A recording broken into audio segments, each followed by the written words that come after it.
Трансформаторды жүктөп берип койгон Сайдакмат аке барат. Добуш беришпегенден кийин эмне кереги бар? Элдин алдында биз өзүбүздүн жумушубузду жасап атабыз.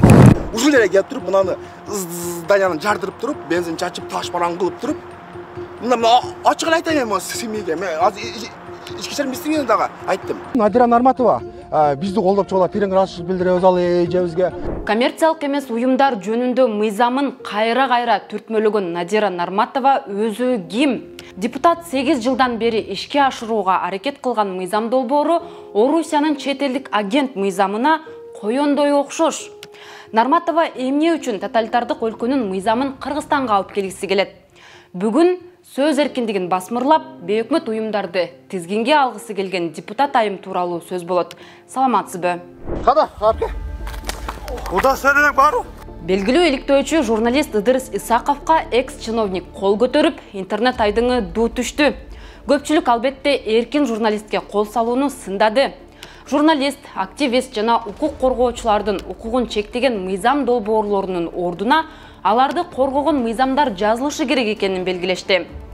Баарыбыз эле билгендей, бийликчил Ата журт Кыргызстан фракциясынан депутат болуп шайланган Надира Нарматова коммерциялык эмес уюмдардын ишмердүүлүгүн көзөмөлдөп, тескеген мыйзам долбоорун коомдук талкууга алып чыкты. Депутаттардын ою боюнча бейөкмөт уюмдар чет өлкөлүк өкүлчүлүк деген макам алып, алар атайын отчеттук режимде иштеп, киреше чыгашасы, мүлкү, кызматкерлеринин саны, айлык акысына чейин ачык маалымат бериши керек болот. Бул мыйзам долбооруна башында 33 депутат авторлаш болушкан. Бирок мыйзам долбоору талкууга чыккан соң, депутаттар биринен сала бири авторлуктан чыгып атышат. Алар Эмиль Токтошев, Бактыбек Чойбеков, Эмиль Жамгырчиев, Таалайбек Сарыбашев, Таалайбек Масабиров жана Мейкинбек Абдалиев. Биздин маалыматка караганда батыш санкциясынан чочулап, демилгечилердин дагы жоон тобу авторлуктан баш тартканы жатышат. Сыры жашыруун эмес, алар эс алса, дарыланса, карапайым элден айырмаланып, батышка барышат эмеспи? Балдарын да ошол жактан окутушат. Бирок алардын ичинен Надира Нарматова гана айырмаланып тургандай. Ал кыргыз бийлиги жана Орусия менен бекем чырмалышкан. Биз бүгүн анын бейнесин ачып берели. Биринчиден, Адилет укуктук клиникасы Нарматова 8 жылдан бери сүйрөп келаткан мыйзамдын 98% Орусиянын чет элдик агенттер мыйзамынан көчүрүлгөнүн аныктап чыкты. Ошондо 2% гана биздин депутаттар кошуптур. Ал эмне болду экен? Макул, Орусия Федерациясын Кыргызстан деп өзгөртүштү дейли. Дагы биз Нарматованын өзүнө байланышып, бул мыйзамды ким жазышканын, ал эмне үчүн бейөкмөт уюмдардын ишин көзөмөлгө алгысы келерин өзүнөн сураганга аракет кылдык. Бирок ал биздин суроолорубузду угуп-укпай, телефонду коюуга шашты. Ал жерде сөз эркиндигине, адам укугуна тыюу салган эч кандай сөз жок. Болгону ачыктык, тактык, талап, жоопкерчилик, тартип, ушул башка эчтеке жок ал жерде. Неге бейөкмөт уюмдардын ишин тескегиңиз келет? Бул ушул уюмдардын ишин көзөмөлдөө катары киргизилип атат да мыйзам. Мен айттым го, комитетте каралсын, анан айтам бардыгына. Азыр жооп бербейм, мен немеден телефондон эч кимге жооп бербейм. Жала жаба берсин, түшүнбөгөндөр жанталашаткандар жанталаша берсин. Бейөкмөт уюмдарды гана эмес, сөз эркиндигин дагы бутага алгысы келген Надира Нарматова өзү ким?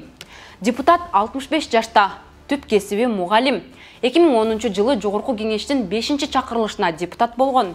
2014 жылдан 2015 жылга чейин Жогорку кеңештин төрага орун басарлыгын аркалаган.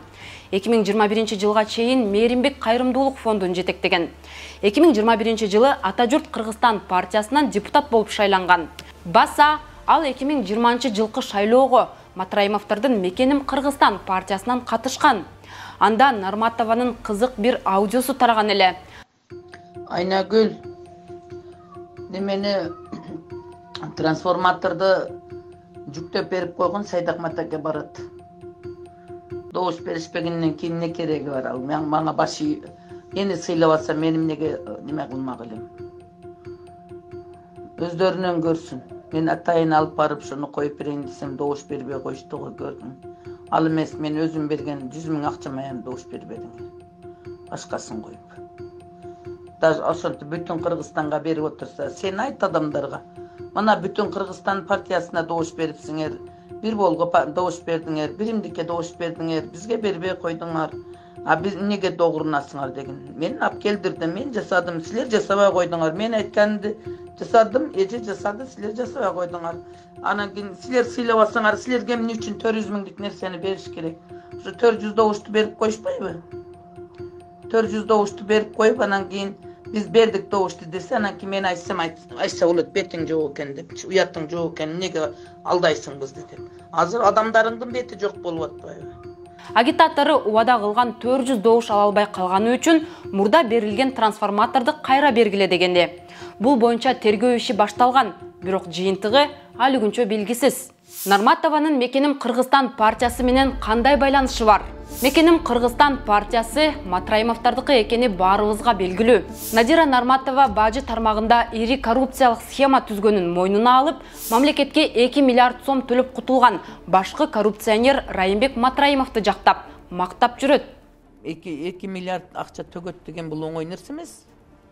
Ал ошол жанагы мен айтып аткан башчылардын бардыгын, мафиялык топтордун бардыгынын абийирин жабып, ошолорду коргоп, жигиттик кылып, ошентип кредит алып жүрүп, башка кылып жүрүп, тапкан тутканын чогултуп жүрүп, 2 миллиард акчаны төгүп бериш деген бул жигиттиктин дагы жигити. Баасы жок жигиттиктин сапат деп айтыш керек.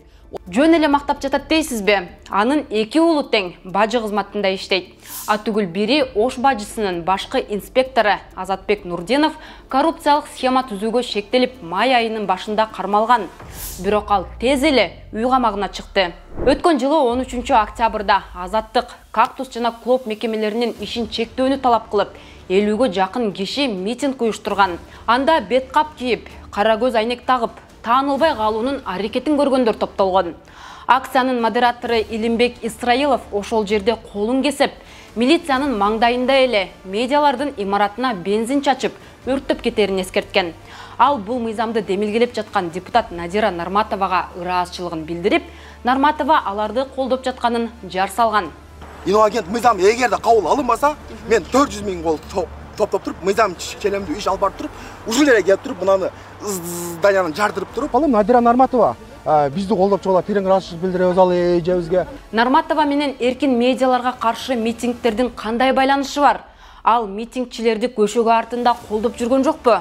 Депутат Дастан Бекешев митингтен bir күн мурда 12 октябрда Нарматова Азаттык, Кактус жана Клопту жабуу үчүн парламентте кол топтоп жатканын өзүнүн телеграм-каналына билдирип чыккан. Депутат Надира Нарматова собирает подписи, собирает у депутатов подписи. Она написала обращение, чтобы президент закрыл Кактус, Клоп и Азаттык. Но я считаю, что это абсолютно незаконное письмо, поскольку никто не вправе требовать закрытия какого-либо средства массовой информации. Бирок Надира Нарматова эркин медиаларга каршы кол топтогонун мойнуна алган эмес. Жок, Дастан кайерден көрүптүр? Билбейм, өзүңүз келгенсиз. Андай жок. Мен Дастанга жолуккан жокмун. Инициатива Жок, мен жөн эле жүрүм. Айтмакчы, Нарматова Орусия менен мындай байланышы бар. Политклиниканын иликтөөчү журналисттери Орусиянын Оштогу консулдугу Нарматовага таандык имарат экенин иликтеп чыгышкан. Имаратты ал 2009-жылдан бери эле консулдукка ижарага берип келген. Надира Нарматова эл арасында чуулгандуу демилгелери менен таанымал. Нарматова 5-чакырылыштын депутаты болуп турган маалында ден соолугунун мүмкүнчүлүгү чектелген жана жетим балдарды басмырлоого алып келген мамлекеттик жөлөк пулдар жөнүндө мыйзамдын демилгечилеринин бири катары элдин эсинде калды. Бул мыйзамдын айынан мүмкүнчүлүгү чектелген жана жетим балдар мамлекет берген пособиядан кур калган. Жакында эле ал аскердик кызматын өтөбөгөн жарандарды, 23 жашка чейинки кыз келиндерди сыртка чыгарбоо сунушун айткан. Россияга чыгып кетип, мигранттардын санын көбөйткөн кыз келиндерибиздин саны көбөйүп атат. Аскердик кызматын өтөбөгөн жарандарды сыртка чыгарбоо жагыны карап, жагыны тапшырма берсеңиздер. Себеби күчкө толуп турган жигиттерибиз армиянын катарына да кызмат өтөбөстөн сыртка чыгып кетип, жандынын кордукка дуушар болуп аткан фактылар көп болуп атат. Албетте, ал өзүн да такыр унутпайт. 2021-жылы депутат болуп келери менен депутаттарга шарт түзүүнү талап кылып даттанган. Депутаттарга жетишерлик шарт жок. машинеси жоктор бар, үй жоктор бар, айлык менен жашагандар бар. Анан миңдеген арыздар келет, бир жардамчы менен эмне жумуш аткарат депутат? Аткара албайт, жетишпейт эчтекеге. Сөзсүз түрдө бир консультант, бир помощник болуш керек, эгер депутат толук кандуу иштей турган болсо. Болбосо болбойт. Анан жана бензин, башка дегениңер ал болбогон нерсе, ал толук кандуу депутатка шартты түзүш керек, кайрадан бүт карап чыгып туруп. Мындан тышкары Нарматова журналисттер парламенттеги депутаттардын байлыгын ачык жарыялап жатканына нааразы болуп, агынан жарылган жери бар. Купуялуулук сакталыш керек.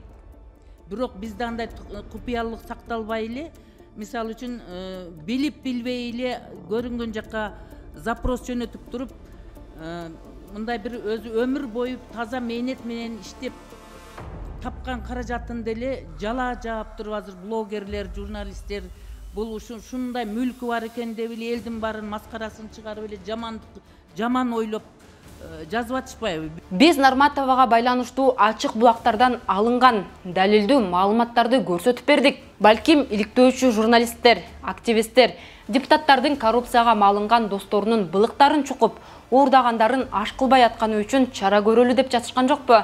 Сиздин пикир кандай? Комментарий жазыңыз.